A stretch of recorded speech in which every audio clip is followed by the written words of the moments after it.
കരിപ്പൂരിലെ ഒരു വീട്ടിൽ നിന്ന് 1.5 കിലോ MDMA പോലീസ് പിടികൂടി. മുള്ളൻമടയ്ക്കൽ ആഷിഖ് എന്നയാളുടെ വീട്ടിൽ നിന്നാണ് MDMA കണ്ടെടുത്തത്.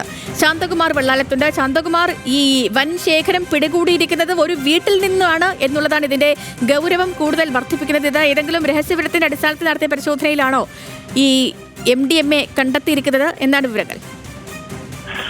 തീർച്ചയായും പോലീസിന്റെ മലപ്പുറം ജില്ലാ പോലീസ് മേധാവിയും ഒപ്പം തന്നെ ഡാൻസ് ഓഫ് സംഘവും നടത്തിയ പരിശോധനയിലാണ് ഇത്രയും വലിയ തോതിലുള്ള MDMAയുടെ ശേഖരം പിടികൂടിയിരിക്കുന്നത്. ഇത് ഒരു കാർഗോ വഴി വന്നതാണ്, പാർസലായി വന്ന് ഈ വീട്ടിൽ വന്നതാണ് എന്നാണ് പോലീസിന് കണ്ടെത്താൻ കഴിഞ്ഞിട്ടുള്ളത്. ഒമാനിൽ നിന്നാണ് വന്നത് എന്നാണ് ഒരു പ്രാഥമിക നിഗമനം. ഇത് വിശദമായി പോലീസ് പരിശോധിച്ചു വരികയാണ്. ഈ വീട്ടിന്റെ ഉടമസ്ഥൻ പ്രതി ആഷിഖ് നിലവിൽ മട്ടാഞ്ചേരി പോലീസിന്റെ കസ്റ്റഡിയിലാണ്. ഒരു MDMA കേസുമായി ബന്ധപ്പെട്ട് അവിടെയാണുള്ളത്. അവിടെ നിന്ന് ലഭിച്ച വിവരത്തിന്റെ കൂടി അടിസ്ഥാനത്തിലാണ് ഈ വീട്ടിൽ പരിശോധന നടത്തിയെന്നാണ് നമ്മൾ കരുതുന്നത്. എന്തായാലും പോലീസ് വലിയ ഒരു അന്വേഷണത്തിന്റെ ഭാഗമായി ഇവ പരിശോധിക്കുകയായിരുന്നു.